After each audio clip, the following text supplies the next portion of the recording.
ഇന്ന് ഞാൻ നിങ്ങളുമായിട്ട് 3 ലഞ്ച് റെസിപ്പീസ് ആണ് ഷെയർ ചെയ്യുന്നത്. സ്കൂളിലും ഓഫീസിലും ഒക്കെ കൊണ്ടുപോകാൻ വളരെ ഈസി ആയിട്ട് ഒരു 10-15 മിനിറ്റ് കൊണ്ട് തന്നെ തയ്യാറാക്കാൻ പറ്റുന്ന 3 ലഞ്ച് റെസിപ്പീസ് ആണ്. അപ്പോൾ ഇതെങ്ങനെയാണെന്ന് നോക്കാം.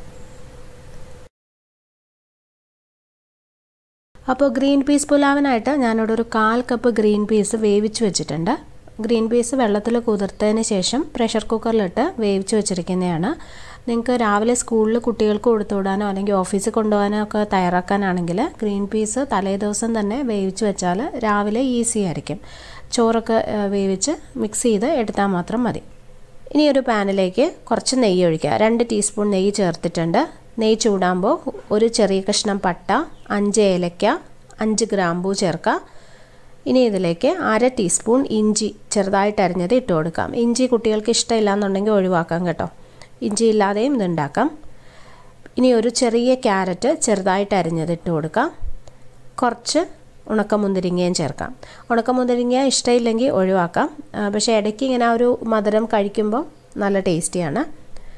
എൻ്റെ മോന് കശുവണ്ടി അതായത് കാഷ്യൂനട്ട് ഇഷ്ടമല്ല, അപ്പോൾ അതുകൊണ്ട് ഞാനത് ഒഴിവാക്കാറുണ്ട്. വേണമെന്നുണ്ടെങ്കിൽ നിങ്ങൾക്ക് അതും ചേർക്കാം.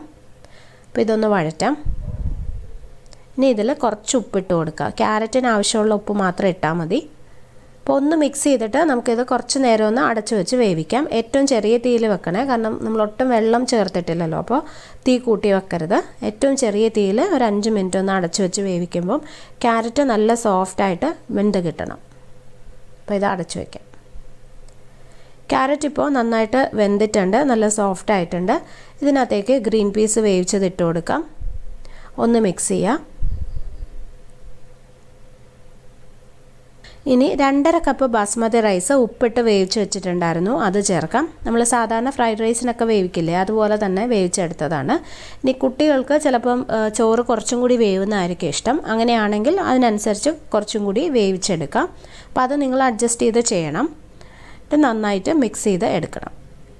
നമ്മൾ കുട്ടികൾക്ക് ഇങ്ങനത്തെ സാധനങ്ങൾ പ്രത്യേകിച്ച് ലഞ്ചൊക്കെ കൊടുത്തുവിടാനുള്ള സാധനങ്ങൾ ഉണ്ടാക്കുമ്പം ഈ റെസിപ്പിയിൽ പറയുന്ന പോലെ തന്നെ ചെയ്യണം എന്നില്ല. അവരുടെ ഇഷ്ടത്തിനനുസരിച്ച് അവർ കഴിക്കുന്ന വെജിറ്റബിൾസ് കൂടുതൽ ചേർക്കോ അല്ലെങ്കിൽ ഇഷ്ടമില്ലാത്തത് ഒഴിവാക്കുകയോ ഒക്കെ ചെയ്യാം. അങ്ങനെ അഡ്ജസ്റ്റ് ചെയ്ത് ചെയ്യണം. ഇത് സൈഡ് ഡിഷ് ഒന്നും ഇല്ലാതെ തന്നെ പപ്പടത്തിൻ്റെയും റൈത്തയുടെയും കൂടെ കഴിക്കാൻ നല്ല ടേസ്റ്റിയാണ്. ഞാൻ ചിലപ്പോൾ ഒരു മുട്ട പുഴുങ്ങിയതും കൂടി കൊടുത്തുവിടാറുണ്ട്. അതും നല്ലൊരു കോമ്പിനേഷനാണ്. ഇനിയിപ്പോൾ കറി വേണമെന്ന് നിർബന്ധം ഉണ്ടെങ്കിൽ പനീർ കറിയുടെ കൂടെ ആയാലും അതുപോലെ ഏത് നോൺ വെജ് കറിയുടെ കൂടെ കഴിക്കാനും നല്ല ടേസ്റ്റിയാണ്. പിന്നെ കുട്ടികൾക്ക് കൊടുക്കാനായതുകൊണ്ട് ഞാനിതിനകത്ത് പച്ചമുളകും മല്ലിയിലയൊന്നും ചേർത്തിട്ടില്ല. അപ്പോൾ നിങ്ങൾക്ക് വേണമെന്നുണ്ടെങ്കിൽ 1-2 പച്ചമുളക് ചെറുതായിട്ട് അരിഞ്ഞതും കുറച്ച് മല്ലിയില അരിഞ്ഞതും ഒക്കെ ചേർക്കാം. നല്ല ഫ്ലേവർ ആയിരിക്കും. അപ്പോൾ അത് നിങ്ങൾ അഡ്ജസ്റ്റ് ചെയ്താൽ മതി. മുട്ടച്ചോറിനായിട്ട് ഞാനൊരു പാൻ വെച്ചിട്ടുണ്ട്. അതിനകത്തേക്ക് കുറച്ച് എണ്ണ ഒഴിച്ചു കൊടുക്കാം. വെളിച്ചെണ്ണയാണ് നല്ലത്.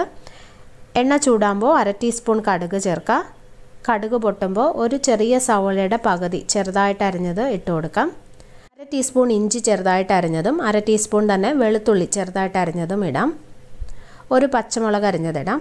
കുട്ടികൾക്ക് കൊടുക്കുമ്പോൾ പച്ചമുളക് വേണ്ടെന്നുണ്ടെങ്കിൽ ഒഴിവാക്കാം.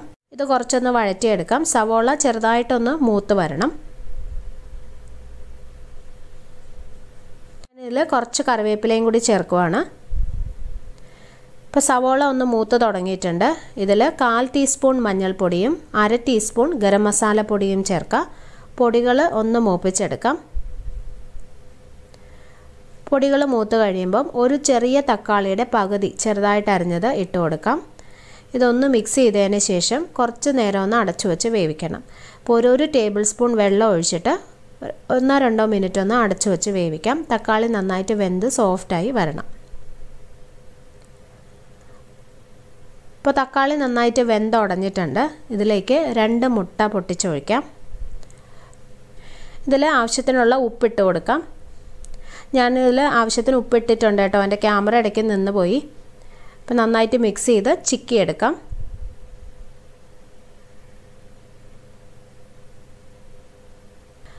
മുട്ട നന്നായിട്ട് ചിക്കി എടുത്ത് കഴിയുമ്പോൾ ഇതിനകത്തേക്ക് 2 കപ്പ് ചോറ് ചേർക്കാം. ഞാനിത് സാദാ ചോറാണ് യൂസ് ചെയ്യുന്നത്, മട്ട അരിയാണ്. ഇതിന് പകരം നിങ്ങൾക്ക് ബാസ്മതി റൈസ് വേണമെങ്കിലും ചേർക്കാം. എന്നിട്ട് നന്നായിട്ട് മിക്സ് ചെയ്ത് എടുക്കാം. ലാസ്റ്റ് ഇതിനകത്തോട്ട് 1/2 ടീസ്പൂൺ നെയ്യും കൂടി ഒഴിച്ചു കൊടുക്കാം.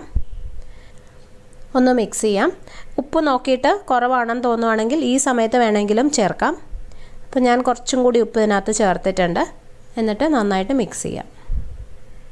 അപ്പോൾ മുട്ടച്ചോറ് റെഡി ആയിട്ടുണ്ട്. ഇതിൻ്റെ കൂടെ സൈഡ് ഡിഷ് ഒന്നും ആവശ്യമില്ല, പപ്പടം മാത്രം മതി. നല്ല ടേസ്റ്റിയാണ്. ഇപ്പോൾ രാവിലെ വളരെ പെട്ടെന്ന് ഒരു 5 മിനിറ്റ് കൊണ്ടൊക്കെ തന്നെ തയ്യാറാക്കാൻ പറ്റുന്ന ചോറാണ്. അപ്പോൾ ക്യാരറ്റ് ചിക്കൻ റൈസ് ഉണ്ടാക്കാനായിട്ട് ഞാനൊരു പാൻ വെച്ചിട്ടുണ്ട്. അതിനകത്തേക്ക് ഒരു 2-3 ടീസ്പൂൺ നെയ്യ് ഒഴിക്കാം. നെയ്യ് ചൂടാകുമ്പോൾ ഒരു ചെറിയ സവോളയുടെ പകുതി ചെറുതായിട്ട് അരിഞ്ഞത് ഇട്ട് കൊടുക്കാം. ഇത് കുറച്ച് നേരം ഒന്ന് വഴറ്റിയെടുക്കാം. സവോള ഒന്ന് വാടി വരണം. സവോള വാടി കഴിയുമ്പോൾ അതിനകത്തേക്ക് കുറച്ച് ക്യാപ്സിക്കം ചെറുതായിട്ട് അരിഞ്ഞത് ഇട്ട് കൊടുക്കാം. ക്യാപ്സിക്കം വളരെ കുറച്ചേ ഞാൻ ചേർത്തിട്ടുള്ളൂ കേട്ടോ. ചെറിയൊരു ഫ്ലേവർ മതി, കാരണം മിക്കവാറും കുട്ടികൾക്കും ക്യാപ്സിക്കം ഇഷ്ടമായിരിക്കില്ല. അതുകൊണ്ട് വളരെ കുറച്ചേ ചേർത്തിട്ടുള്ളൂ. ഇതിപ്പോൾ ഒരു ടേബിൾ സ്പൂണേ വരത്തുള്ളൂ. ഇത് കുറച്ച് സമയം ഒന്ന് വഴറ്റി കൊടുക്കാം. ഇനി ഇതിലേക്ക് 1/2 ടീസ്പൂൺ ഗരം മസാല പൊടി ചേർക്കാം. ആ പൊടിയുടെ പച്ചമണം മാറുന്നത് വരെ ഒന്ന് വഴറ്റിയെടുക്കാം. പൊടി ഒന്ന് മൂത്ത് കഴിയുമ്പോൾ ഇതിനകത്തേക്ക് ഒരു ചെറിയ ക്യാരറ്റ് ഗ്രേറ്റ് ചെയ്തതോ അല്ലെങ്കിൽ ചെറുതായിട്ട് അരിഞ്ഞതോ ഇട്ട് കൊടുക്കാം. ഞാൻ ഗ്രേറ്റ് ചെയ്താണ് ചേർത്തിരിക്കുന്നത്, അപ്പോൾ പെട്ടെന്ന് വെന്ത് കിട്ടും. നന്നായിട്ടൊന്ന് മിക്സ് ചെയ്യാം. ഇനി ഇതിനകത്തോട്ട് ഞാൻ കുറച്ച് ചിക്കൻ ചേർക്കുവാണ്. ഒരു 4-5 പീസ് ചിക്കൻ കുറച്ച് ഉപ്പും മഞ്ഞൾപ്പൊടി ഇട്ട് വേവിച്ചിട്ട് ചെറിയ പീസുകളായിട്ട് കട്ട് ചെയ്തെടുത്തതാണ്. എല്ലുള്ള ചിക്കൻ ആണെങ്കിൽ അത് മാറ്റിയിട്ട് എല്ലില്ലാതെ ചെറിയ പീസുകളായിട്ട് കട്ട് ചെയ്ത് എടുക്കണം. എന്നിട്ട് നന്നായിട്ടൊന്ന് മിക്സ് ചെയ്തെടുക്കാം. ഇതിൽ ആവശ്യത്തിനുള്ള ഉപ്പിട്ട് കൊടുക്കാം. ഇതിനെ 2-3 മിനിറ്റ് നമുക്ക് ചെറിയ തീയിലൊന്ന് അടച്ചു വെച്ച് വേവിക്കാം. ആ സവോളയും ക്യാരറ്റും ക്യാപ്സിക്കും ഒക്കെ ഒന്ന് സോഫ്റ്റായി വെന്ത് വരണം. അപ്പോൾ ഇത് അടച്ചു വയ്ക്കാം. ഇപ്പോൾ എല്ലാം വെന്തിട്ടുണ്ട്, എല്ലാം നല്ല സോഫ്റ്റ് ആയിട്ടുണ്ട്. ഇനി ഇതിലേക്ക് 2 കപ്പ് ബാസ്മതി റൈസ് ഇട്ട് കൊടുക്കാം. ഉപ്പിട്ട് വേവിച്ചതാണ്. നന്നായിട്ട് മിക്സ് ചെയ്തെടുക്കാം. ഞാൻ ഇതിനകത്ത് സോസ് ഒന്നും ചേർക്കാറില്ല കേട്ടോ. പ്രത്യേകിച്ച് ഗരം മസാല ചേർത്തിരിക്കുന്ന കാരണം സോസിൻ്റെ ആവശ്യമില്ല. പിന്നെ കുട്ടികൾക്ക് ലഞ്ചിനൊക്കെ കൊടുത്തുവിടാനായതുകൊണ്ട് ഞാൻ അങ്ങനെ സോസ് യൂസ് ചെയ്യാറില്ല, ഒഴിവാക്കാറുണ്ട്. അപ്പോൾ നന്നായിട്ടൊന്ന് മിക്സ് ചെയ്ത് എടുക്കാം. ഇത്രയേ ഉള്ളൂ. ക്യാരറ്റ് ചിക്കൻ റൈസ് റെഡി ആയിട്ടുണ്ട്. ഇതിനകത്ത് ക്യാപ്സിക്കത്തിൻ്റെ ഫ്ലേവറും ചിക്കൻ്റെ ഫ്ലേവറും ഒക്കെ വരുമ്പോൾ നല്ല ടേസ്റ്റിയാണ്. ഇതും കറിയൊന്നും ഇല്ലാണ്ട് തന്നെ പപ്പടം മാത്രം കൂട്ടി കഴിക്കാൻ നല്ല ടേസ്റ്റിയാണ്. അപ്പോൾ നിങ്ങളിത് ട്രൈ ചെയ്ത് നോക്കിയിട്ട് അഭിപ്രായം പറയാൻ മറക്കല്ലേ. റെസിപ്പി ഇഷ്ടപ്പെടുവാണെങ്കിൽ നിങ്ങളുടെ ഫ്രണ്ട്സുമായിട്ടൊക്കെ ഷെയർ ചെയ്യണം. പിന്നെ നിങ്ങൾ ഇതുവരെ സബ്സ്ക്രൈബ് ചെയ്തിട്ടില്ലെങ്കിൽ പ്ലീസ് ചെയ്യാനും മറക്കരുത്. അപ്പോൾ ഇനി നമുക്ക് അടുത്തൊരു നല്ല റെസിപ്പി ആയിട്ട് കാണാം. ബൈ.